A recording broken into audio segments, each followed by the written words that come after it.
UDF announce ചെയ്ത menstrual leave policy എന്താണെന്ന് പോലും മനസ്സിലാക്കാതെ കുറേ ആളുകൾ സോഷ്യൽ മീഡിയയിൽ ഇതിനെ വളരെയധികം കുറ്റം പറയുന്നുണ്ട്. എന്താണ് ഈ മെൻസ്ട്രൽ ലീവ് പോളിസി എന്ന് പോലും മനസ്സിലാക്കാതെ ഇത് ഇംപ്ലിമെൻ്റ് ചെയ്ത് കഴിഞ്ഞാൽ പല പെൺകുട്ടികൾക്കും മോശമായ എക്സ്പീരിയൻസ് ആയിരിക്കും. ബേസിക്കലി ആൾക്കാർ അവർ ഈ ഒരു മെൻസ്ട്രൽ പീരിയഡിലൂടെ പോകുന്നതറിയും. അതുപോലെ തന്നെ എല്ലാവർക്കും ഒരേ സമയമല്ല ഈ മെൻസ്ട്രൽ പെയിൻ വരുന്നത്. സോ ഇതെങ്ങനെ ഇംപ്ലിമെൻ്റ് ചെയ്യും, അങ്ങനെയുള്ള പല കാര്യങ്ങളാണ് സോഷ്യൽ മീഡിയയിൽ പല ആൾക്കാർ ഇതിനെ മനസ്സിലാക്കാതെ കമൻറ്റ് ചെയ്തുകൊണ്ടിരിക്കുന്നത്.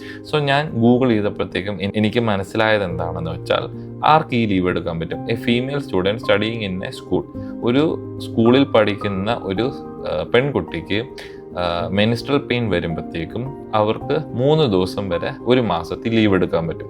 സോ ബേസിക്കലി ഒരു മെനിസ്ട്രൽ പെയിൻ വരുമ്പോഴത്തേക്കും ഒരു പെൺകുട്ടിയെ സംബന്ധിച്ച് വളരെയധികം പെയിനാണ് അവർ എക്സ്പീരിയൻസ് ചെയ്യുന്നത്. ആ പെയിൻ എക്സ്പീരിയൻസ് ചെയ്യുമ്പോഴത്തേക്കും അവർ ക്ലാസ്സിൽ പോയി കഴിഞ്ഞാൽ അവർക്ക് വേദന കാരണം ക്ലാസ്സിൽ പ്രോപ്പറായിട്ട് ഇരിക്കാനോ അത് കോൺസെൻട്രേറ്റ് ചെയ്യാനോ അതൊന്നും മനസ്സിലാവാത്തൊരവസ്ഥയായിരിക്കും ഉണ്ടാകുന്നത്. അങ്ങനെയുള്ളവർക്ക് ഈ ഒരു വർഷത്തെ നിശ്ചിതമായിട്ടുള്ള percentage of attendance, for example ഒരു 98% 95% അറ്റൻഡൻസ് വേണം എന്നായിരിക്കും മിക്ക സ്കൂളുകാരുടെയും നിബന്ധന.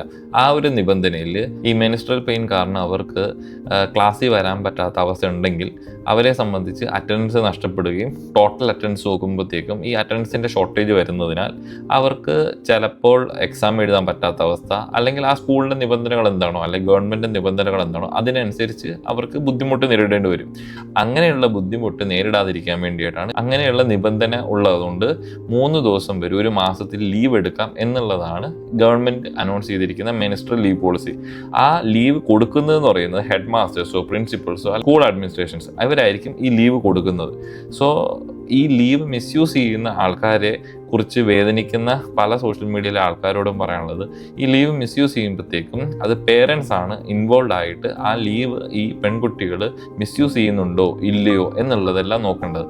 അല്ലാതെ ഇതിനെക്കുറിച്ചൊന്നും മനസ്സിലാക്കാതെ നിങ്ങളുടെ വീട്ടിലുള്ള ഒരു മാതാവിൻ്റെയോ സഹോദരിയുടെയോ മക്കളുടെയോ എന്താണ് ബുദ്ധിമുട്ടെന്ന് മനസ്സിലാക്കാതെ സോഷ്യൽ മീഡിയ വന്നിട്ട് UDF ഇത് അനൗൺസ് ചെയ്തതിൻ്റെ പേരിൽ അത് മോശമായ ഒരു പോളിസിയാണ്, അത് പൊട്ടത്തരമാണ്, അത് ആൾക്കാരെ മാറ്റി നിർത്തുന്നതാണ്, അങ്ങനെയുള്ള പലതരം കമൻറ്റുകൾ ഈ സോഷ്യൽ മീഡിയ വന്നിട്ട് പലരും വന്ന് കമൻറ്റ് ചെയ്യുന്നത് കണ്ടു. ഇതെന്ന് പറയുമ്പോഴത്തേക്കും പല കുട്ടികൾക്കും ഒരു പ്രഷർ ഇല്ലാതെ അവർക്ക് അറ്റൻഡൻസ് ഷോർട്ടേജ് ഉണ്ടാകുമോ ഇല്ലയോ എന്നുള്ള പ്രശ്നങ്ങളോ പേടിയോ ഒന്നും ഇല്ലാതെ സുഖമായിട്ട് റിലാക്സ് ചെയ്ത് അവരുടെ സ്കൂൾ ലൈഫ് എൻജോയ് ചെയ്യാൻ സാധിക്കും.